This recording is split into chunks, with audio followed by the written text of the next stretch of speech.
and welcome to another episode of Chasing Creativity. This is Kiran Mandral. Today I have with me the multi-hyphenate Shweta Rohira. Shweta is an actress, she's a restaurateur, she's an artist and an Instagram influencer. Welcome to the show, Shweta. Thank you so much, Kiran. It's a pleasure to be here. It's a pleasure to have you here, and considering that we know each other for a while and we met on Instagram, it just feels appropriate to have you on the show where I'm talking about you being an influencer, of course, amongst other things. So, Shweta, it's a very interesting career trajectory. Acting, food, restaurants, book reviews, painting. So tell me, what is Shweta exactly? Who is the real Shweta in the midst of all this?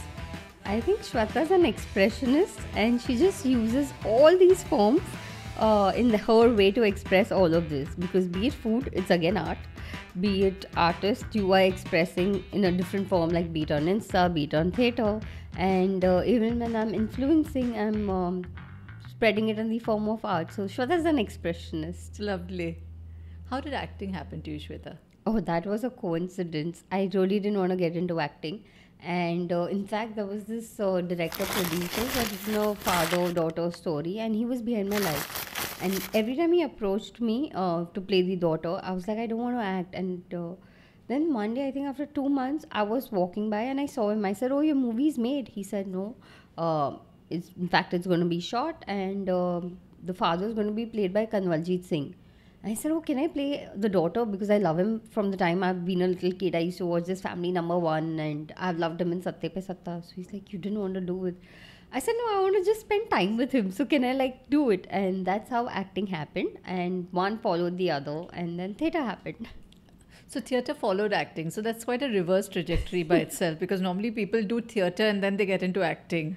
So you sort of changed the norm. I did the short film, which follow the theatre. It was the other way around for me. When you were acting in movies and the visual medium, not theatre, apart from theatre, that's a very different space from theatre.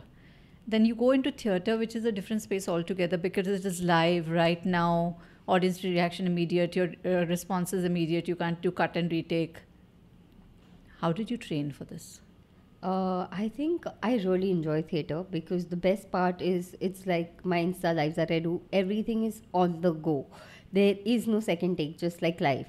And when I was supposed to do theatre, I was obviously super nervous because I was performing with the stalwarts of theatre, the director being Bharat Dabholkar and my father, it was again a father-daughter story.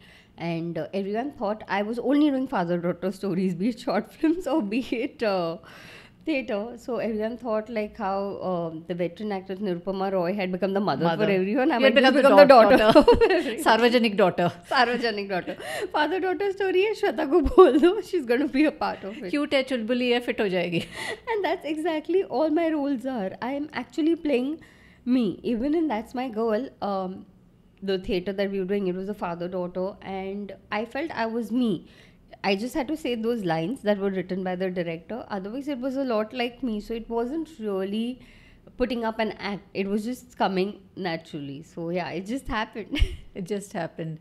You didn't have to train for it? We did train for 3 months because there was so much in theatre since there is no retake, And what I used to think is I had to learn only my lines. It was only later I realized that I have to learn the other person's lines also, because otherwise I don't know when to react and, have those expressions. So suddenly I realized where I thought, oh, I just have to learn my lines. And I'm like, no, I have to learn his lines. I have to learn everything, the moments, exactly, oh, you can go only till here, or you have to express in this way so that the entire audience can see besides the first 4 lines. So there was a good 3 months rehearsal for it, and I think still every show taught me a lot, and it was a continuous learning process. And also the fact that, in film, I think you can dub.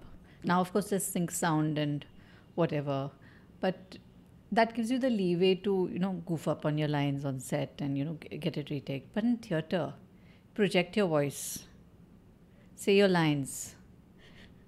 How is that? Because that's like another ball game altogether. You don't realize that your voice is also part of your acting basket, so to say. And it's only with theatre, I think, that voice becomes very important. Voice is very, very important. So though I was lucky enough that we had a mic, but it then also what happens is when you're projecting your voice, you have to be very careful because the emotional scene I cannot be loud enough, but at the same time I have to be audible enough till the last row. So the whole voice acting became a very important part. And once I still remember, we were performing and the mic fell off, Oh Lord. and everyone's looking at me and I'm like, oh shit, I don't know what to do, but I can't stop. So like Rajesh Khanna in one of the movies, how he has his hand completely like stuck, I just picked up the mic and I had the mic in my hand and I continued doing the entire play till the interval because I'm like, I don't think I can go Off and you know stage. off the stage or come back. And also in that play, I was literally like a hippie. So I had the dungri and I had a big bag and four more things. So there was no ways I would be able to go without a break of 10 minutes and set the mic again. But without the mic, I couldn't perform. So as it fell, I just picked up the mic and had. And theater teaches you to have a presence of mind because you know so many times so many things happen. But like Raj Kapoor says, the show must go on. So you then have to immediately come up with something. And all I could think was, okay, you know what, just pick the mic and continue till interval. So throughout the first half, I was holding the mic in one hand and I was doing everything else. That's an important anecdote. The show must go on. Have there been any other such instances where, things have fallen apart, your co-actor has forgotten their lines, something has happened, you missed your cue, but the show had to go on? So there's this dialogue there. So basically, in That's My Girl, the girl has come to confront her father after 16 years. And she wants to become an actress. The father is a writer. So she says, you owe me and now you're going to make me an actress. As if, that's the easiest way to confront. And there was this whole dialogue where he questions her that why have you come here? And she says to become an actress. And the whole dialogue follows that what do you mean by acting? So she's like, join the industry, the film industry, which other industry is like the industry. And she's like, you want to act? She's like, yeah, I mean, I don't mind doing television or anything like that, but yes. And this is a kind of a dialogue that goes on between the father and her. And I don't know what happened. They were a house pack show and I got lost somewhere. I went in some transition phase or what, I don't know. And Anand sir tells me, so you've come here to join the industry. And I'm looking at him and in my head, I'm like, what is wrong with him? If I had not come to join the industry, I wouldn't be doing theatre. Why is he looking at me like this? Oh, And you he- forgot you were in the play, you thought you were in a and I'm normal looking at conversation. him, and I'm like, huh.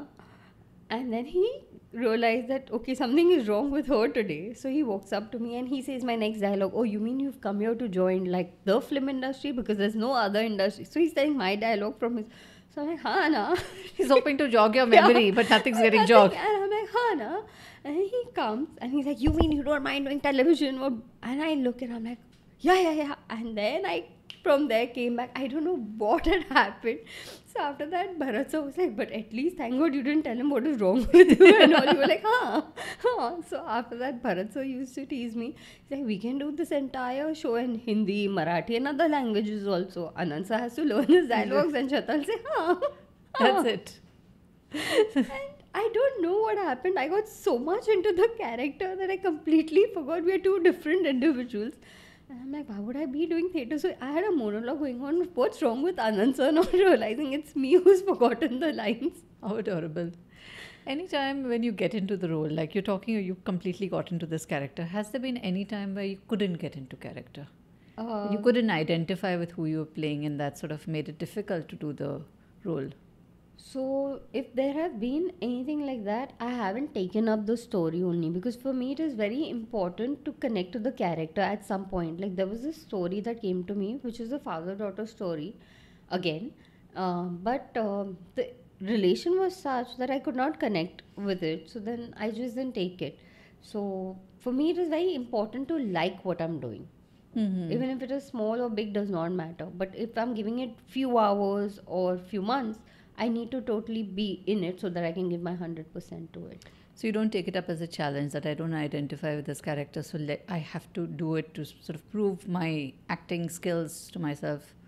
See, everywhere Because that also happens sometimes. it does, and everything that I've done has also been challenging because when I did my first short film, I don't count myself as an actor, so it was very challenging to understand the space and to perform. Like the character might be like me, but again, it's totally different. Like there, I was playing Pariniti, so it was a very different father-daughter story. So that is challenging enough. But if I have to take up that challenge, I have to like something about it. Otherwise, I am like, no, let's not waste each other's time, because everything is challenging, but that thing should be worth taking the challenge. For you personally, yes. Are you a director's actor? Are you a method actor? What is your process of getting into character? I am a totally director's actor.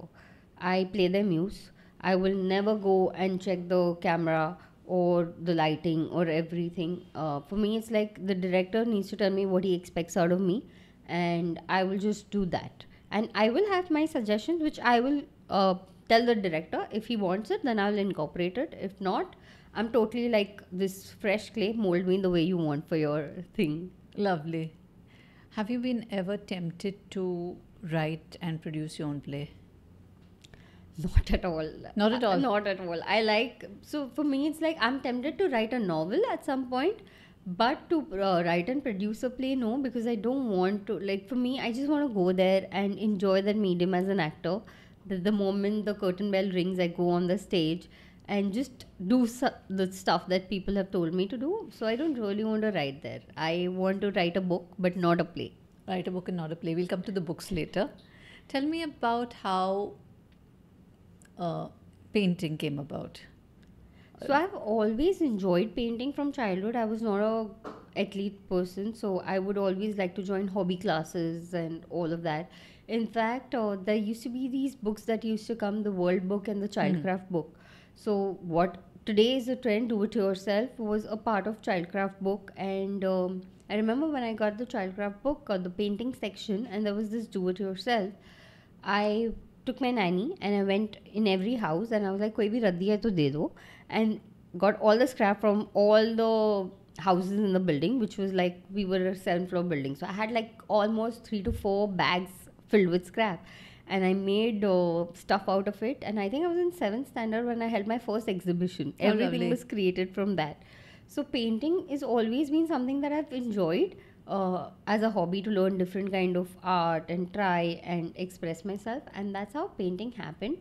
But then commercially it happened when a friend was opening a restaurant, and that time, obviously, like today, there is a herd of artists where you can find everybody's painting, and because of Instagram, everyone can reach anyone, kind of a thing. So she reached out to me and she said, Shweta, I want to do a hand painted restaurant. And I was like, I've never painted walls and all, painting a canvas. And she's like, it's us. Why don't you give it a shot? And if it works, fine. If not, we'll whitewash it. So I said, okay. And that's how commercially painting started for me. So what are the projects you've done commercially so far, painting wise? So I painted a lot of restaurants. Like there's this cafe called Farmers Cafe. I had painted their entire restaurant. The second restaurant also, I've done paintings for there. Then there's this other yogurt bar called My Froyo Land. So they have this hand painted wings at every outlet of theirs for the selfie point. That is something I've painted. There was this other restaurant called Machana at Vashi, where I painted their entire walls and also the tables and everything. And there was another cafe called Quench, which again I painted their tables. So they had these hand painted tables where we had painted all games and all, like snakes and ladders and all of it. So yeah, these are some couple of things and a lot more that I've done. So I'm seeing a synergy here now between restaurants you've painted and you getting into the restaurant business. So I know you worked, you were in partnership with a friend, and that's how it came about. But had you ever thought about restaurants? Were you a foodie of any sort? Did you train in food? How did restaurants happen out of the blue? I have never trained in foods, but my nana comes from the hospitality line. He had a hotel called Basera in Nasik, and I've seen him do all of this. I always wanted to have a little cafe. Because when I saw this movie called Sajan, and Madhuri Dixit had a little cafe which she used to run for her mom. And I used to see Sanjay come and paint for her. So as a kid, I was like, I'm going to have a cafe, and one day this is going to happen with me. But the cafe didn't happen right now. A restaurant itself happened. And when I got this opportunity, I didn't even realize, and I took it up, and then I started enjoying so much because there's so much to do. And I love the hustle. I love meeting people. And I've always been a foodie. I may not eat much, but I love to try new stuff. So that's how restaurants happened for me. So in the restaurant, what do you handle? What is your brief? Usually I handle the PR part of it. I handle the customers and all coming. I also handle the chefs and everyone. I keep a tab on the food cost and the quality and everything. So basically, I do everything at the Everything. restaurant. Yeah, there's nothing like the times I've also, I think, taken orders on the table because we were short on staff. So I've even done that. Lovely. Now, because this is a podcast on creativity, and food is also a creative process. What is your take on food and creativity? I think food is like art, you know. Once you create a dish, you can't recreate it. Even if the recipe is same, it's there is a little difference. And food is something that connects everybody, just like creativity connects everybody. So for me, they feel the same. That's why, be it if I enjoy this line as much as my other stuff, is only because of that. Okay, that's lovely. Now, another interesting path that you've taken is that of an influencer who reviews books. Were you always a bookie? Big time. Like, because I was the only child for a very long time. My brother came in almost 10 years later. And I have always enjoyed reading because it never made me feel as if I was alone. I would love going to the library, and I think sometimes when your first times are interesting, you tend to enjoy it more. So I remember joining this library right next to my house, and I had got attached to this Sweet Valley collection. And I think I've read their entire thing. Like, I grew up with them from the Sweet Valley books to teens, and then I used to love Nancy Drew and Enid Blyton and all back then. So books have always been my best friends, like literally from childhood. And I love reading it because I feel I've traveled to their life for that bit. So it's like an escapism for me. So I love books. And when did, reading for reviewing become part of your career plan, path, whatever? It happened coincidentally in COVID. So Okay. I was anyways reading, and anyways Instagram was something that I enjoyed doing. For me, Instagram is more like a digital media, a social scrapbook, if I may say. I don't take it that seriously how people tend to be like, oh, it's a platform to reach out to people. I do what I like, and if it's good, it'll be reached out and whatever. So it's like a digital scrapbook that I'm maintaining. And during COVID, I just started putting the reviews of the books that I was reading. And when that converted into a profession, I didn't even realize it was like I was getting books to review and all of it. What do you enjoy reading the most? Romantic. My first genre that I love is romantic. Something really nice, lovey-dovey story, and something that does not exist kind of romance. So Mr. Darcy and all that Oh, kind yeah, of yeah, yeah. Bridgerton kind Yeah, of yeah. the Georgette hair. All of that. Those are like my favorite. I laugh over them. I might find it like I may be very sarcastic about it, but I really enjoy. They're like a breather between the heavy books that I enjoy reading. Yeah, that's lovely. Ever tempted to write your own? Tempted to write a lot. It's like I have too many stories in my head, but I just don't have the discipline to write. I have the discipline to read, but I don't have the discipline to write a book. A girl like you who does so many things, 500 words a day, shouldn't be much. Ideally, it shouldn't. So I open the many a times when I'm really motivated, like maybe when I meet you and I'm like, oh, okay, you know what, today I'm motivated. 500 pages wouldn't be difficult. 500 words, 500 pages would be difficult. But when I open, I have started thinking about, oh, the book is released and the book launch happened and it became a bestseller. I'm already in a la la land and the time is gone. I'm like, okay, I'm going to write later. So yeah, that's what happens with me. Or I'll be always stuck, like, because I have the start and I don't have the end point, so I'm like stuck on it many a times. And yeah, You don't that's need why. the end point. See, now today I'm again motivated. You don't need it. You just need to start. I'm always stuck only because of no end point, because I have the stories in my head, but I don't know where is it going to go after the start. So none of my books have an end point when I start them. Okay, I'm motivated. Maybe Yeah. I might just message you tonight saying Yes. there's 500 words Yes. written. And I will message you, have you done your 500 words today, Shweta? What are the books you absolutely cannot read but must read? The books sometimes that I have to review, so I don't want to read, but because sometimes, you know, when you start a book, within a few pages, you know No. that this is not that you want to read, and not like not want to read right now. You don't want to read ever in your at life. all. But then you have to read, and I also have a problem. I can't leave books unfinished. I don't know why, though I know I am like troubling myself reading it, but I just can't leave them unfinished. So sometimes when I see a really hefty book, I really get scared and petrified to start it, because I'm like, what if I don't like it? Then what? When I crossed 40, I realized life is too short to waste reading books which don't matter to you. Then I gave myself permission after 3 pages. Chuck. Politely. I'm gonna try that. Let's see. You should. I'm gonna definitely try that. I've If always you tried have that. no obligation to read it, please don't. No, it's been so many times, like, I have tried, and then I felt really bad that, oh my god, that writer has sat and written and given it the time. How can I leave it in half? And it's like as if, those animated emoticons come from the book, and I'm like, no, okay, I'll just read. And I've taken sometimes 40 days and 50 days to finish a book because I can't leave it unfinished. No, that's too much torture. It is. You have to value yourself and your time more. Next time, maybe I'm gonna try this thing once again, that if I'm not obligated to finish a book, that let me try. You should, because at the end of the day, see, not every book is meant for you. True. Let's be honest. Some books are not meant for you. Some people love mythology.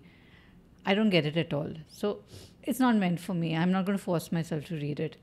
And some people, like you love romance. I haven't read a Mills and Bones since I think school days, when they took 6 pages to one kiss, and I'm saying like, abhi aage kya? So I don't think I've read romance after that. I've written romance, but I've not read romance. So some things are not meant for you. It's True. okay. Give yourself permission. I will try. 2 things I'm going to try today after this podcast. One, writing 500 words, and second, giving myself permission to not read a book that I'm not enjoying. Absolutely. I'm going to hold you to that. What about the acting? What's coming up now? Theatre-wise? There Anything? is a play that we were supposed to do, but then because of a hiccup, it's pushed to later. Followers. So hopefully that is something that would be coming up soon. It's a play on that how the digital media is become important for us, like to reach and to promote anything. It is all about digital media, whether it is a truth that needs to be promoted or it is just something randomly. So that is something. Let's see. Fingers crossed. Hopefully that will come up soon. And what's happening with the restaurants? I believe you're going into cloud kitchens now. A few cloud kitchens that I wanted to do, some concepts. So working on that, and hopefully, fingers crossed, they all work and they do well. Let's see right now. I'm sure. What cuisine are you looking at? The same cuisine as Same the cuisine, Indian Mughlai food. Indian yeah. Mughlai. And looking at doing any innovation, fusion food or anything, or sticking to the tried and tested? No. Sticking to the tried and tested, just conceptualizing them in a different way, because I personally feel I don't get good Indian food around. So I'm sticking to that only, because right now the trend of Asian and the Italian food is so much that you get the best of it there. But when it comes to Indian, I don't really see good Indian food that I have enjoyed. So I'm sticking to that, but just trying to conceptualize it in a different way and see what different stuff I can do around it. Lovely. I like the fact that you mentioned you don't get good Indian food, because personally, I'm not a great food connoisseur or anything. I just like something good. But to get a good butter chicken, which is a basic dish, is so difficult. But that is Why? true. I don't know why. Because for some reason, like for me, it was like every time I went out, also it would be like, oh, I want to eat a Chinese or something. Because I was like, no, a good butter chicken or a good biryani is not good out. So I rather eat that at home. But then now, thanks to us, there's good food out there. Good Indian food. Soon. Already launched or? Right now also the restaurants we are doing is all Indian. So yeah, so the good Indian food is already out there. You want to name the restaurant? I would love to. So Kareem's, Kareems, be it Bandra, be it Andheri Lokhandwala or Andheri East. If you want good Indian food, it's right here. Good butter chicken, dal makhani and biryanis. Yeah, and I can vouch for that because I've ordered from there. Thank you. Thanks so much for your time, Shweta. This was lovely. All the very best with the place to come, with the painting, with the books, and with the butter chicken too. Thank you so much. This is glad because first we did a chitter chatter on my platform, which was an Insta Live, and now finally, personally, we've done this. So thank you so much for having me. My pleasure completely.